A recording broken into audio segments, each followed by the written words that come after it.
সকাল সকাল উঠে বরের তাড়া খেয়ে চলে গেলাম আজকে কোথায়, আর গিয়ে কি কি করলাম সবটা কিন্তু আজকে এই ব্লগে বলবো। তো আমি তোমাদের মৌলি, তোমরা কেমন আছো? আশা করি ভালো আছো। আমার আর একটা নতুন ব্লগে তোমাদের অনেক অনেক স্বাগত, অনেক অনেক ভালোবাসা।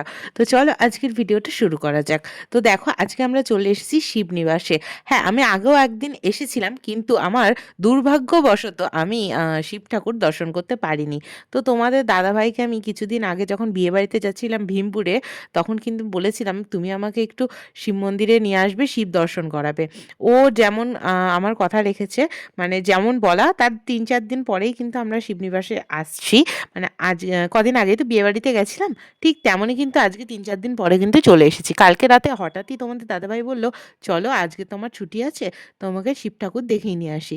তা আমি ভাবলাম যে এই যখন যাওয়ার কথা তুললোই, তখন চলে যাওয়াই ভালো। কারণ বাড়িতেই তো থাকি, ভালো লাগে না সবসময়, বাড়িতে একঘেয়েমি লেগে যায়। কারণ যেহেতু মাম্মাম ছোট, সেহেতু আমি একা একা কোথাওই যেতে পারি না, সেহেতু আমার একটু একঘেয়েমি লেগে যায়। তো এখানে এসে প্রথমে আমি ডালাটা কিনে নিচ্ছিলাম। বাড়ি থেকে আমি কিন্তু অনেক কিছুই এনেছিলাম, যেমন ধরো বেলপাতা, তারপরে ফল, মামুনি আমাকে অনেক কিছুই কিন্তু রেডি করে দিয়েছিল। তারপরে কিন্তু আমি এখান থেকে ডালাটা কিনে নিলাম, আর এখান থেকে কিন্তু দুধটাও নিয়ে নিয়েছি। গঙ্গা জলটা এনেছিলাম, আর এখানে কিছু না আনলেও তো কোনো প্রবলেম নেই, এখানে সব কিছুই কিন্তু পাওয়া যায়। আর আজকে যেহেতু মঙ্গলবার, সোমবারে ভিড় হয়, কিন্তু মঙ্গলবারে কিন্তু বেশ ফাঁকা ছিল। ঠিক তার জন্যে কিন্তু এতটা ফাঁকা জায়গায় আমরা খুব সুন্দর করে পুজো দিতে পেরেছিলাম। যে এত সুন্দর করে পুজো দিতে পারবো এটা ভাবিনি। কিন্তু এত সুন্দরভাবে সব কিছু হয়েও যে তোমাদের দাদাভাইয়ের সাথে ঝগড়া লেগে যায় কেন, আমি এটাই বুঝি না। যাই হোক, তোমাদের কারোর কারোর কোথাও গিয়ে হাজবেন্ডদের সঙ্গে ঝগড়া বাঁধে কিনা একটু কমেন্টে জানিও তো।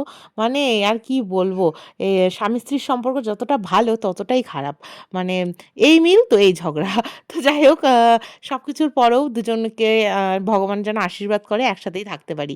তো এবার আমরা পুজো দেবো। তো তার আগে এখানটায় একটুখানি ভিড় ছিল বলে আমি এই সামনেটায় দাঁড়িয়েছিলাম।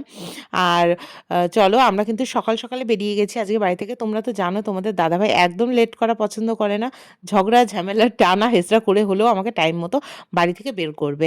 তো সকাল তখন কটা বেজেছিল? সকালবেলা ঘুম থেকে উঠেই কিন্তু আমি স্নান টান একবারে করে আমাদের বাড়িতে পুজো দিয়ে, তারপরে রান্না করে মাম্মামকে খাইয়ে, তারপরে কিন্তু আমি বেরিয়েছি। আমরা কেউ খাইনি, কিন্তু মাম্মামকে একটু না খাইয়ে আনলে ও থাকতে পারতো না। ওর জন্য ওকে একটু খাবার খাইয়ে এনেছি। আর তারপরে আবার বাড়িতে গিয়ে খাওয়াবো, সেটা আলাদা ব্যাপার। আর এখন দেখো পুজো দিচ্ছে সবাই, বেশি লাইনই নেই, একদম 2-3 জন ছিল।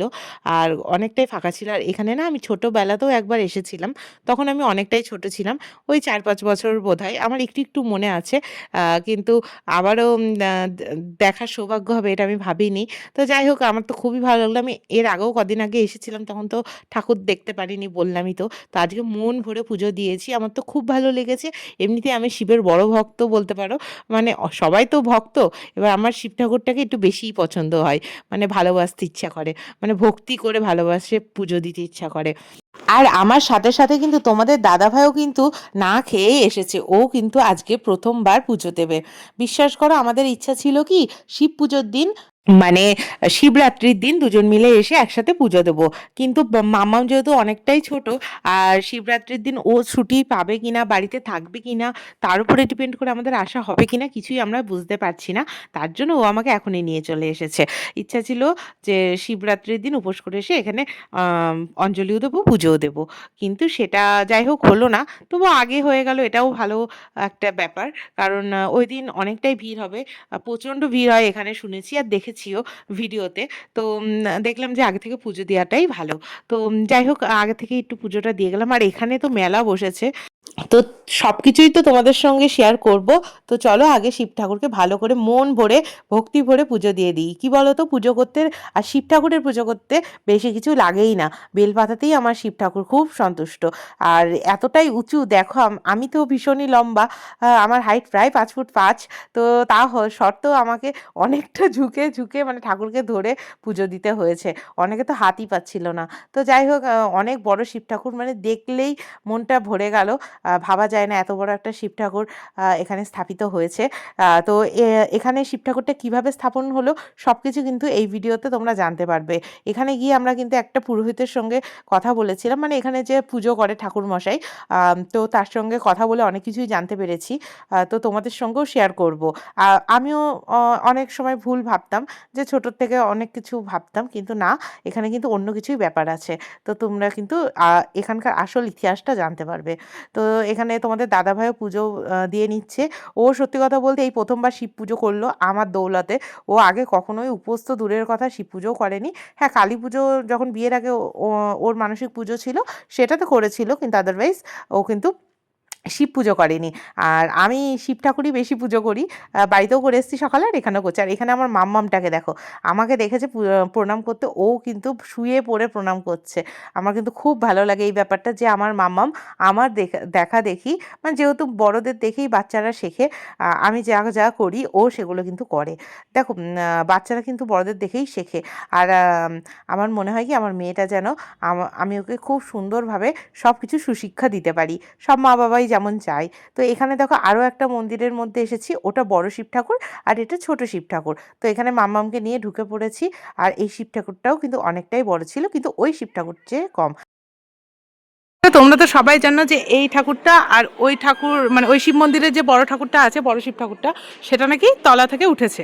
এটা কি কতটা সত্য সেটা একটু জানাবে। এটা রাজা কৃষ্ণচন্দ্র রায় এখানে 267 বছর আগে কষ্টি পাথরে তৈরি করেছিল, নিজে বানিয়েছিল। এটা কোনো নিচে থেকে ওঠেনি, স্বয়ংলিঙ্গ নয়। এটা কষ্টি পাথরে বানিয়েছিল আমাদের রাজা কৃষ্ণচন্দ্র রায়, যখন এখানে রাজধানী ছিল কৃষ্ণচন্দ্র রায়। এই মন্দিরও উনিই বানিয়েছিলেন, আর এই শিব লিঙ্গটাও উনিই বানিয়েছিলেন। এটা তুমি কোথা থেকে শুনেছো? এটা এখানকার পুরোহিত, যে পুরনো পুরোহিত, তিনিই আমাদেরকে জানালেন। ঠিক হচ্ছে এখানকার। অনেকেই কিন্তু ভুল জানে যে যে এটা হলো, হ্যাঁ, কিন্তু অ্যাকচুয়ালি না, এটা কষ্টি পাথরের বানানো, রাজা কৃষ্ণচন্দ্র রায় বানিয়েছে। তোমার এসে কেমন লাগলো? খুব ভালো লাগলো, সত্যি খুব সুন্দর লাগলো। ভালো করে পুজো দিতে পারলাম আজকে, কারণ আজকে অনেকটাই ফাঁকা ছিল। আর দেখো, হ্যাঁ, যাই হোক এখানে মেলা বসেছে। ঠিক আছে, তো চলো একবার ঘুরে আসি। এই যে মেলাঘাট এখনো রয়েছে, কিন্তু এখনো সবকিছু বন্ধ। তো তোমরা তো শুনতেই পেলে তোমাদের দাদাভাইয়ের মুখ থেকে একটু আগেই কিন্তু আমরা এই গল্পটা শুনলাম, মানে গল্প না, মানে এটাই আসল সত্যি। তো অনেকেই জানে যে এই শিব ঠাকুরটা মাটির তলা থেকে উঠেছে। এবার আমি সত্যি কথা বলতে কোনো মতবিরোধে যেতে চাই না, কারণ আমি নিজে কানে যেটা শুনলাম এখানকার ঠাকুরমশাইয়ের কাছ থেকে, সেটাই কিন্তু তোমাদের সঙ্গে একটু শেয়ার করলাম। জানি না সত্যিটা কি। তো এখন অনেকটাই বেলা হয়ে গেছে, 12টা বেজে গেছে ঘড়িতে, সেই 9:30টায় বাড়ি থেকে বেরিয়েছি। তো এবার একটু আমরা খাবার খেয়ে নিচ্ছি। এখানে নিয়েছি পরোটা, তরকারি আর ল্যাংচা, ভীষণ বড় ছিল ল্যাংচাটা। তো আজকে আমাদের সারাদিনটা এভাবেই কাটলো। এবার আমরা বাড়ি যাই। তো আশা করি তোমাদের ভিডিওটা ভালো লেগেছে। ভালো লাগলে লাইক, কমেন্ট, শেয়ার, সাবস্ক্রাইব করে দিও। চলো আজকের জন্য টাটা। মাম্মাম টাটা বলে দাও। টাটা।